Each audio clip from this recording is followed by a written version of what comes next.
Tonight, the Supreme Court rejected a bid by the Attorney General of Texas to challenge the vote in 4 battleground states. Now, the order upends President Trump's attempt to stay in power, but all eyes remain on the Oval Office as the president ends this week still raging about his defeat. On Monday, the Electoral College is expected to cement President-elect Joe Biden's victory. And this week, Mr. Biden carried on with cabinet picks, and Congress continues to squabble over whether to pass a stimulus bill this month, all as the pandemic worsens and states gird for a bleak holiday season. Joining me for insight and analysis are 3 top political reporters: Molly Ball, national political correspondent for Time Magazine; Errin Haines, editor-at-large for the 19th; and Philip Rucker, White House bureau chief for the Washington Post.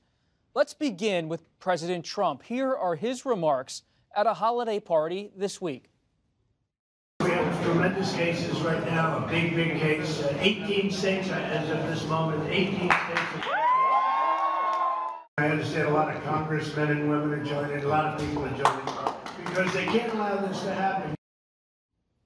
Phil, you heard about the news tonight at the Supreme Court. You see that video, you're talking to your sources. What's actually going on inside the West Wing?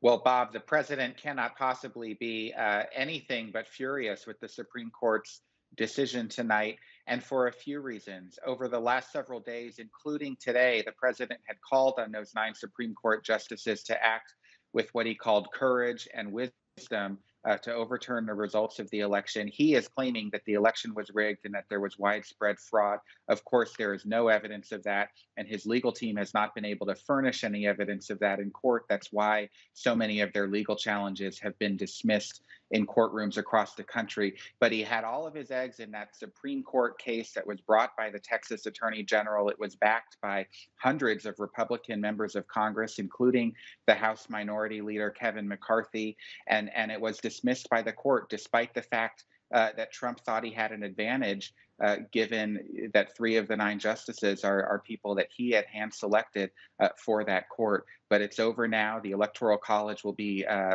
voting and certifying the final national result on Monday, and that'll make official what we've all known for some time, which is that Joe Biden is the president-elect. Those are excellent points, Phil. And to build off those, Molly, you see the judiciary across the board not acting as pawns of President Trump, but expressing their independence, taking independent steps, whether they're liberal justices or conservative justices. In light of that reality, what's next for President Trump here?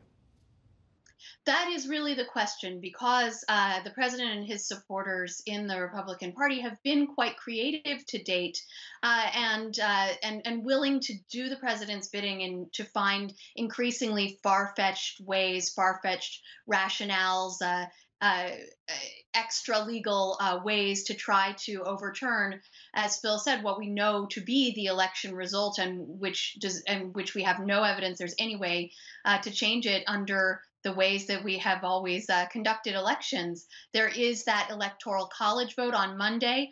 Could there be hijinks there? Could something go wrong there? Could the president try to pressure electors in some other way? And then there is the congressional certification. Republicans in several swing states have urged members of Congress to interfere with that process when the Congress meets on January 6th to collect the electoral votes and make it official for the last time. So there are still pressure points in this process that no president has tried to interfere with in the past in order to overturn a democratic, free and fair election. But they do still exist, and we have seen that this president will stop at nothing to attempt to overturn his loss in the election. Errin, we just heard from Molly about pressure points, hijinks that could be on the horizon when the Electoral College meets. But regardless of what happens in the coming days, does the Biden camp believe that the president-elect will have a little bit more room with Republicans once the Electoral College formally moves ahead and casts its ballots? Will that marker be enough to nudge people along in accepting the president-elect? Well, I think that is an open question, although, the transfer of power is continuing, peaceful or not, whether the president wants it to or not, and whether those who are kind of continuing to support this want it to or not. Listen, a week ago today, we at the 19th spoke with Kellyanne Conway, President Trump's one of his longest and most loyal advisors. And what she told us is that she acknowledges that it appears that Joe Biden and Kamala Harris are headed to the White House, and that while the president has the right to his legal challenges, it appears that the Electoral College is poised to certify the results of this election, and that they will be, the incoming administration, which she also said that she is willing to work with.